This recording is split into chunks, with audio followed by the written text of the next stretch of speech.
यदि संयंत्रों की नींव किसानों के आंसुओं पर ही टिकी हो, मजदूरों के खून पसीने की कमाई को लूटना, दबाना, उनसे छीनना ही उद्देश्य हो और पर्यावरण संयंत्र स्थापना में बड़े पैमाने पे हेराफेरी हुई हो, लूट हुई हो, तो ऐसा संयंत्र तो सिर्फ हवा में नहीं जहर घोलेगा, बल्कि पूरे सिस्टम को, पूरे वातावरण को, पूरे इलाके को जहरीला बनाने का काम करेगा।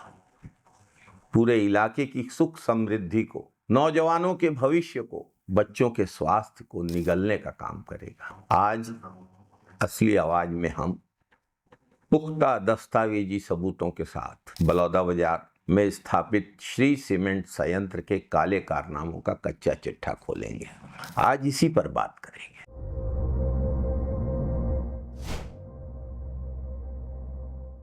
नमस्कार साथियों, पर्यावरण मंत्रालय के ये दस्तावेज गवाही दे रहे हैं कि फाइलों में तो विकास किया गया है, लेकिन जमीन पर खुली लूट मची है। 2282 करोड़ रुपए का विशाल प्रोजेक्ट, लेकिन इस मुनाफे में जो कानूनी हिस्सेदारी खपराडीह, सेमराडीह, भरवाडीह, चंडी, करही जैसे गांवों को मिलनी चाहिए थी, गांव वालों का विकास होना चाहिए था, कारपोरेट एनवायरमेंट रिस्पॉन्सिबिलिटी CER का बजट 9 करोड़ 71 लाख रुपए तय किया गया। 9 करोड़ रुपए में बड़े बड़े कागजी दावे, कम्युनिटी सेंटर का निर्माण, पानी की टंकियां, स्कूलों में सोलर लाइट, गांव की गलियां होंगी रोशन। जमीन पर क्या है?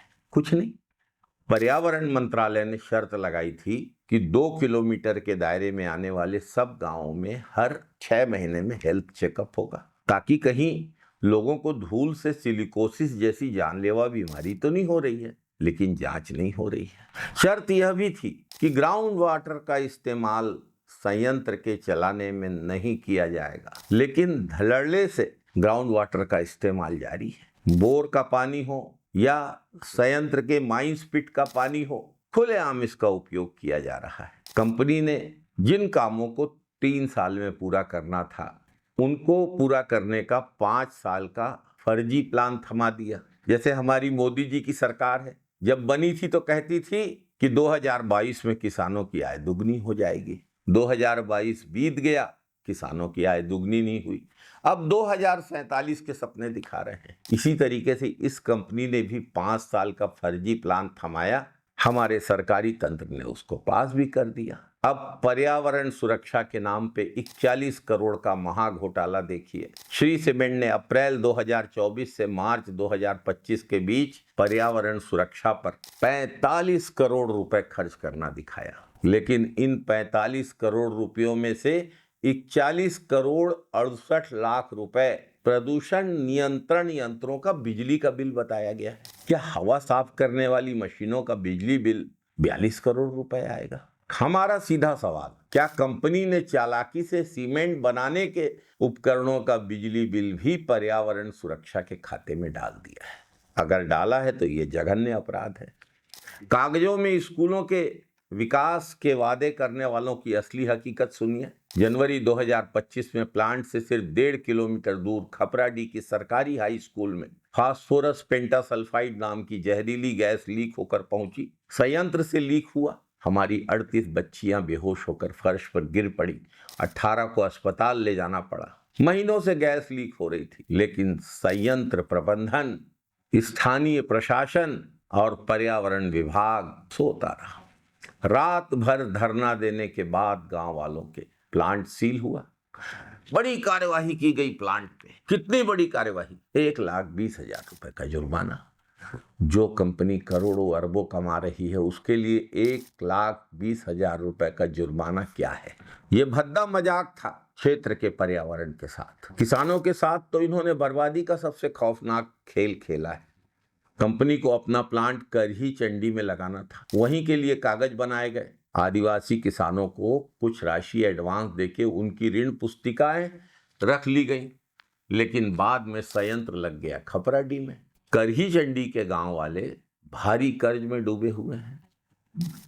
जब ये पूरा संयंत्र लगा तो जमीन दलालों के जरिए पहले से चिन्हित करके किसानों की जमीनें दलालों ने खरीदी, फिर कंपनी ने दलालों से खरीदी। बेशर्मी की हद तो तब पार हो गई जब कंपनी ने सिंचाई के लिए बने करही जलाशय की भूमि को राजस्व भूमि बताकर उसकी अवैध रजिस्ट्री करा ली। इतना ही नहीं, जलाशय के जल ग्रहण क्षेत्र में भी खनन सर्वोच्च न्यायालय के आदेश से बंद है। लेकिन श्री सीमेंट ने अगर कानून की धज्जियां नहीं उड़ाई तो क्या किया?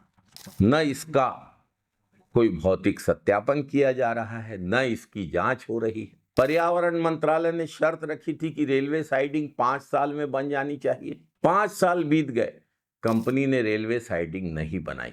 नियम के तहत सरकार को कंपनी का उत्पादन बंद कर देना था, लेकिन सरकार और आगे।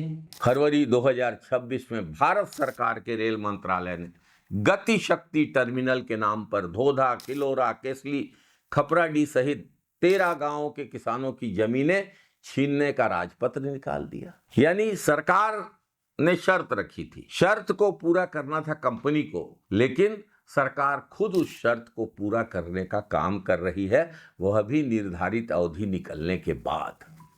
गांव वाले, क्षेत्रवासी मजबूर हैं संयंत्र के ओवरलोड माल वाहनों की धमक झेलने के लिए। हो रही हैं दुर्घटनाएं सड़कों में, सड़कें खराब हो रही हैं, लेकिन कंपनी और डबल इंजन की सरकार किसानों के साथ डबल धोखा कर रही है, किसानों को उजाड़ने का काम कर रही है। जिन मजदूरों की मेहनत से ये प्लांट चल रहा है, उनके साथ तो जो गद्दारी की गई है सारी हदें पार। स्थानीय क्षेत्रवासियों को तो रोजगार दिया नहीं जा रहा है, बाहर के लोग नौकरियां कर रहे हैं और क्षेत्र के पढ़े लिखे नौजवान बेरोजगार बैठे हैं। क्षेत्र के नौजवानों का हक मार के बाहर के लोगों को नौकरियों में लगाया जा रहा है, क्योंकि वे 8 घंटे की जगह 12 घंटे काम करते हैं। कोई ओवर टाइम नहीं दिया जाता, डस्ट अलाउंस नहीं दिया जाता, नाइट ड्यूटी अलाउंस नहीं दिया जाता।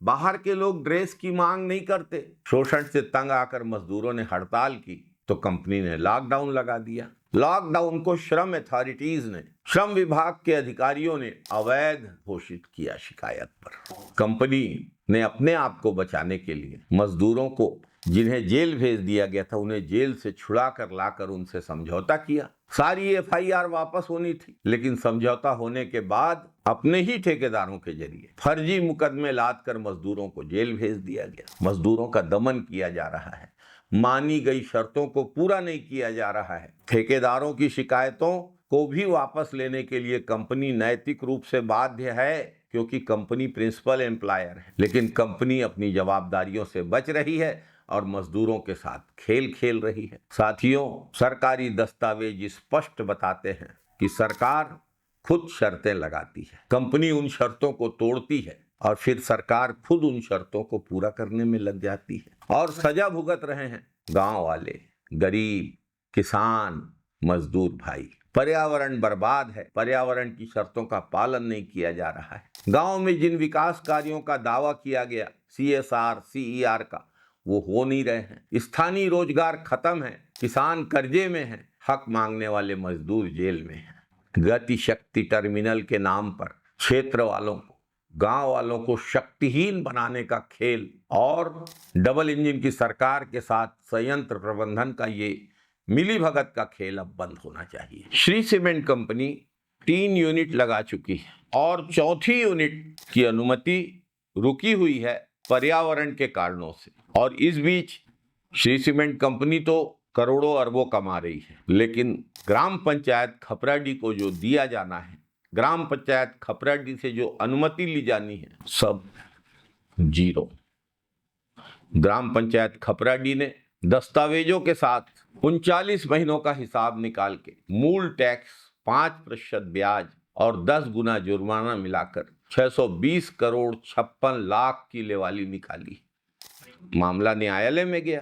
3 मार्च 2026 को माननीय उच्च न्यायालय ने पंचायत को कहा है कि पंचायत बलौदाबाजार कलेक्टर के पास फिर इसके लिए आवेदन करे। पंचायत ने अपना आवेदन जमा भी कर दिया है। माननीय न्यायालय का स्पष्ट निर्देश कि पंचायत राज अधिनियम की धारा 81 के तहत इस बकाया राशि की वसूली की कार्यवाही जिलाधीश बलौदाबाजार के द्वारा की जानी है। कुल मिला के पंचायतों के अधिकारों की अनदेखी, जमीन मालिकों के अधिकारों से छेड़छाड़, जमीन दलालों को सक्रिय करके गांव वालों की जमीनें लूटी गईं, मजदूरों के अधिकार से छेड़छाड़, मजदूरों से समझौता करके धोखा, पर्यावरण नियमों का खुला उल्लंघन, झूठा पंजीयन, झूठ पर झूठ, झूठ पर झूठ, और इन झूठों को छिपाने के लिए फिर से झूठ। ये तो हद हो गई है, इसे अब और बर्दाश्त नहीं किया जा सकता।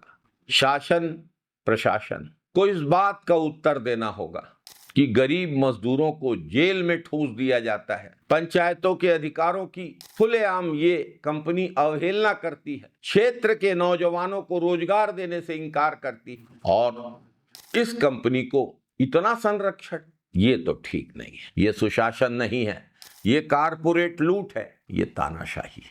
अधिकार अगर मांगने से नहीं मिलेंगे तो छीनना भी पड़ता है। संयंत्र प्रबंधन के इस अन्याय के खिलाफ, डबल इंजन की सरकार के इस अन्याय के खिलाफ हर गांव से, हर स्कूल से, हर बाजार से आवाज उठनी चाहिए। इस वीडियो को अपने फोन में रुकने मत दीजिएगा, इसे आग की तरह अपने हर कांटेक्ट से शेयर करिए, हर व्हाट्सएप ग्रुप, फेसबुक, हर जगह शेयर करिए, ताकि लोगों के साथ, गांव वालों के साथ, मजदूरों के साथ हो रहे अन्याय की सच्चाई सत्ता के गलियारों में गूंजे, हर क्षेत्रवासी को, हर गांव वाले को पता लगे उसके साथ कैसा खिलवाड़ किया जा रहा है। मजदूर किसान एकता जिंदाबाद, इंकलाब जिंदाबाद। जय छत्तीसगढ़, जय जय छत्तीसगढ़।